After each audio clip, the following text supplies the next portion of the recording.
27 महीनों के बाद आखिरकार आजाद हो गए आजम। आजम जब अपनों के बीच पहुंचे तो उनके परिवार और समर्थकों की खुशी का ठिकाना न रहा।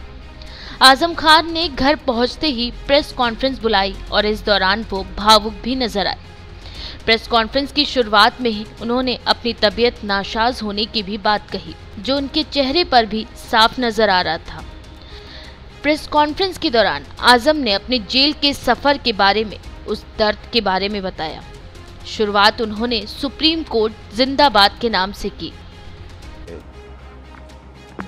उम्मीद वो ये करते थे कि हम उनके खिलाफ अब मुकदमा करेंगे, लेकिन हमने ऐसा नहीं किया। 1989 में किले में सबसे बड़ा बूथ सेंटर था। कांग्रेस की सरकार थी और यहाँ पर नवाबजादा जुल्फ़िकार अली खान साहब मेंबर पार्लियामेंट हुआ करते थे। उनके बड़े भाई मुर्सा अली खान उस वक्त जिंदा थे और उन्हें हिज़ाइनस का लक़ब मिला। मैं, मेरी बीवी, मेरा बड़ा बच्चा बहुत छोटा सा था और छोटा बच्चा गोद में था। मेरी तीनों बहनें वोट डालने गए थे और उस वक्त किले के एक दरवाजे से 4-5 जीपें दाखिल हुई फायरिंग करती हुई, और उस वक्त के मेंबर पार्लियामेंट उनमें आगे थे और मेरे सीने पर इस तरह 7-8 तमंचे लगा दिए गए, जिनमें जर्मन पिस्टल भी थे। मैं हल्के जाड़े थे, प्रिंस सूट पहने हुआ था। सबने गोलियां चलाईं, मेरे पैरों पर गिरे रिवॉल्वर्स, लेकिन कोई गोली नहीं चली।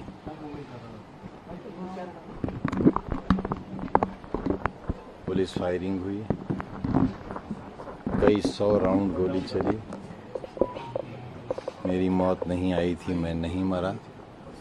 और उसी मैदान में, जिस मैदान में यह हादसा हुआ था, पहली बार सरकार बनी, मैंने वहीं हेलीकॉप्टर उतारा और लोगों से पहली बार ये कहा कि तुमने सुना होगा अल्लाह होता है, तुमने सुना होगा भगवान होता है, मैंने देखा है। इलेक्शन कैंपेन में था पिछली बार। आप तो सब पढ़े लिखे हैं, जानते हैं अगर हेलीकॉप्टर के पर में मक्खी के बराबर भी कोई नुक्स आ जाए तो क्रैश हो जाएगा। 2 परों का हेलीकॉप्टर था और तकरीबन इतना बड़ा टुकड़ा टूट कर हेलीकॉप्टर के पर का उड़कर धमाका हुआ, बहुत जोरदार। हेलीकॉप्टर नाचता रहा, कभी हाई टेंशन वायर पर उतरता था, कभी जा रही थी ट्रेन उस पर उतरता था। पायलट्स पसीने पसीने हो गए क्योंकि उन्हें मालूम था कि वो ख़त्म हो जाएंगे। उस वक्त हम नस्रुन मिनल्लाह व फतहुन करीब, सिर्फ एक ही दुआ याद रही थी, घबराहट में सब भूल गए थे। और वो हेलीकॉप्टर ज़मीन पर गिरा और वो ऐसी जगह गिरा जहाँ से आलू निकाले गए थे और खेत बहुत नरम था। जब मैं उस वक्त नहीं मरा, जब मैं किले के मैदान में इतने मेरे सीने पर तमंचे चलाए गए, तब नहीं मरा। आजम को उस अजाब से छुटकारा मिला जहां उनका मौत से भी सामना हुआ। वो अपने उस दौर के बारे में बताते हैं जब उन्हें कोरोना हुआ था। कैद की उस कोठरी के बारे में बताते बताते वो भावुक भी हो गए।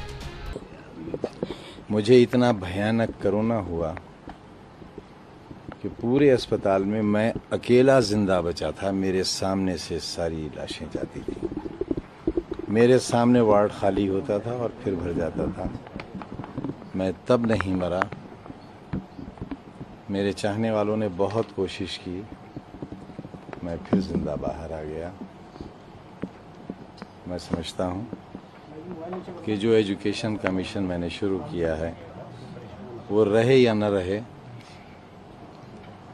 सदियों लोग इसके खंडरात देखने आया करेंगे। आपने अगर जौहर यूनिवर्सिटी को देखा नहीं है तो एक बार मेरी रिक्वेस्ट है आप उसे देखें।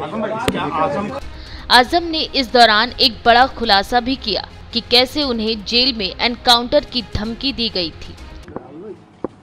मैं नहीं जानता क्या हुआ, मैं तो ये जानता हूँ कि मैं 1 साल सीन से आउट रहा, क्योंकि पुलिस कहती थी कि एनकाउंटर हो जाएगा, और 27-28 महीने में एक ऐसी कोठरी में रहा जिसमें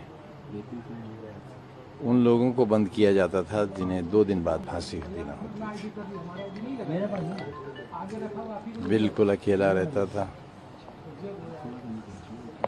जिंदा आ गया वापस। आपकी आंखें नम है। और कहा गया था कि अगर जमानत मिली भी तो अंडरग्राउंड हो जाना। और कहते हैं कि सफर की शुरुआत जेल से हुई और इस जिंदगी के सफर का अंत भी जेल से। लीडर तो हम कभी थे ही नहीं।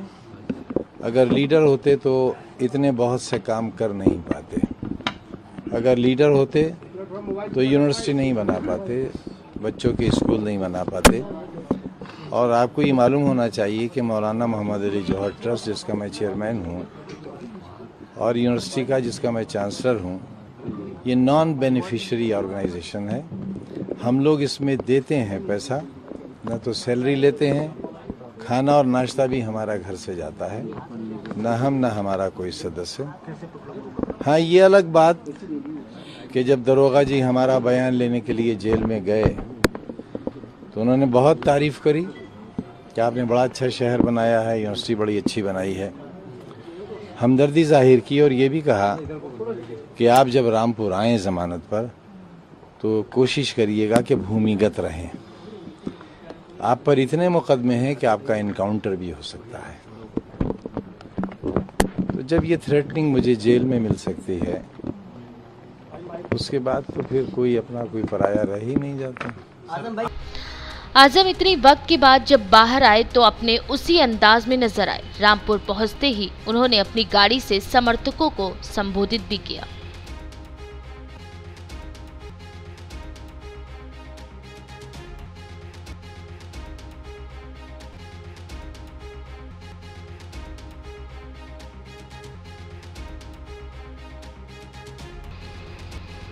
Bureau report, live India news, Lucknow.